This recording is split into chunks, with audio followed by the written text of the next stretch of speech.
چراغوں سے نور کی خراج جو مانگی، نتیجہ جو پہلے تھا وہ بھی دامن سے جاتا رہا. کیوں زمانے سے بھیک مانگے جب زمانہ سارے کا سارا مانگتا ہی میرے محبوب پیغمبر سے. اور کیسے مانگتے یاد رکھیے گا. ابھی اگلا مہینہ کون سا؟ محرم کا آنے والا ہے. کون سا بھائی؟ کون سا؟ محرم کی یکم تاریخ کو شہادت سیدنا فاروق اعظم رضی اللہ عنہ. اور وہ کون؟ عمر ہے. جب مزے کی بات دیکھیے، یہی مائیکل ایچ ہارٹ، اس نے سب سے پہلے نام لکھا اللہ کے نبی کا، اور امت محمدیہ میں سے دوسرا نام لکھا عمر فاروق اعظم. یعنی کائنات کی 100 شخصیات میں سے دوسرا نام کس کا؟ عمر فاروق اعظم کا. پھر اسی کتاب میں خود یہ مصنف لکھتا ہے کہ میرا دل یہ چاہتا تھا میں 200 عظیم ترین شخصیات پہ کتاب لکھوں. اگر 200 پر لکھتا، میرے کچھ یار احباب نے کہا کتاب بڑی لینتھی ہو جائے گی، اتنی ضخیم کتاب کون پڑھے گا، تو میں نے پہلی قسط میں 100 افراد کی بایوگرافی لکھ دی. اگر اللہ نے موقع دیا تو اگلے 100 افراد پر بھی لکھوں گا. فی الوقت اس کتاب میں 100 افراد کے نام لکھتا ہوں. ان 100 افراد میں جو امت محمدیہ میں سے تیسرا نام لکھا، وہ نام لکھا نبی کے سالے کا، پیغمبر کے صحابی کا، علی کے بھائی کا، کاتب قرآن کا، مجتہد ذیشان کا، فاتح کبیر کا، حضرت امیر معاویہ ابن ابی سفیان رضی اللہ عنہ. آج دنیا بھر میں 250 ممالک تقریباً موجود ہیں. ان 250 ممالک میں کوئی ایک ملک ایسا بتائیے جو پیغمبر کے یار فاروق اعظم سے قصب فیض نہ کرتا ہو. ٹھیک ہے نا؟ وہ جمہوریت جہاں سے جنم لی، معاشی جمہوریت. ان دنیا کی سب سے پہلی فلاحی ریاست ہے. کون سی؟ برطانیہ، جس کا سورج ڈوبتا نہ تھا، لیکن پیڑا کھانے والوں نے ایسے جوتے مارے اب ان کا سورج ابھرتا کوئی نہیں. وہی برطانیہ آج بھی جہاں پر عدالتوں میں جب کوئی فیصلہ ہوتا ہے تو آخر میں جملہ لکھا جاتا ہے اکارڈنگ ٹو عمر لا، ہم نے فیصلہ فاروق اعظم کے قوانین کے مطابق کیا.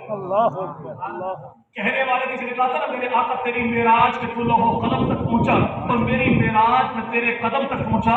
یہ دعویٰ بھی پیغمبر کے یار کر سکتے ہیں. زمانہ 21ویں صدی میں ابھی تک نبی کے یاروں کے قدموں تک بھی نہیں پہنچا.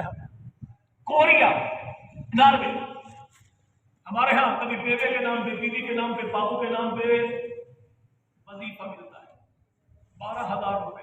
اور وہ بھی کیسے؟ دن بھر زمانے کی حریص نگاہوں کا نشانہ بنت حبا لائن میں لگ کے وہاں پہ کھڑی ہوتی ہے تب جا کے ملتا ہے. لیکن وہ 14 صدیوں پہلے پیغمبر کے یار نے ایسا انتظام کیا کہ زمانہ آج کو کہ دنیا میں ایسا کوئی سالار دکھائے کتوں کو بھی بھوکا جو سونے نہیں دیتا.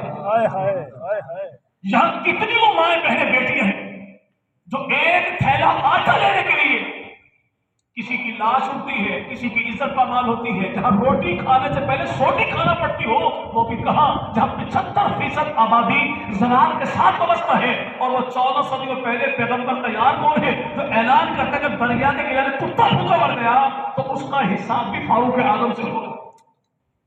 ناروے میں آج بھی وظیفہ ملتا ہے.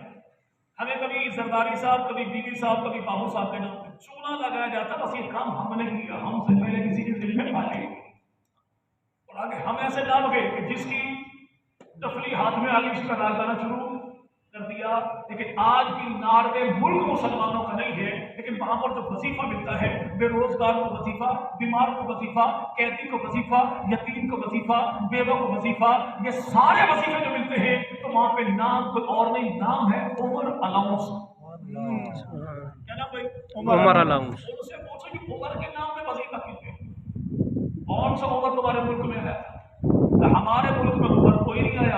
یہ عمر وہ ہے جس نے کائنات کا فرسٹ بینیفٹ فنڈ دیا تھا. مدینہ کی دھرتی پر ایک یہودی خیرات مانگ رہا تھا، خطاب کا بیٹا ٹھہرا. کبھی خیرات کیوں مانگتا ہے؟ کہ جس کے ٹیکس دینا ہوتا ہے حکومت کو، پورا ہو گیا، کمانے کے قابل کوئی نہیں، خیرات مانگوں گا تو حکومت کو ٹیکس دوں گا. فاروق اعظم 22 لاکھ مربع میل کے حاکم نے مدینہ کی دھرتی پر وہیں پہ قانون پاس کر دیا کہ ہم سے برا نظام حکومت کن کا ہوگا کہ جن کی جوانی کی کمائی کھاتے ہیں ان کو بڑھاپے میں لبارے چھوڑ دیں. کہ آج کے بعد کوئی یہودی ہو یا عیسائی بڑھاپے کا پہنچے گا، کام نہ کر سکے، گزران کا وظیفہ دروازے کی دہلیز تک پہنچائے گا. گلی گلی نگر نگر جو آج معصوم پیغمبر مدنی کریم کے نظام زندگی سے اقتصاد فیصلہ کرتا ہو. ہم بدبختی صرف ہماری ہے. ہم نے کریم نگر کا نظام دیکھا، ٹوین ٹاور میں زندگی کہ کبھی بھی محمد نظام کو دیکھا دیکھو، زمانہ جانتا ہے کہ کام کیا بھی ہے تو اسی نظام میں ہے. اللہ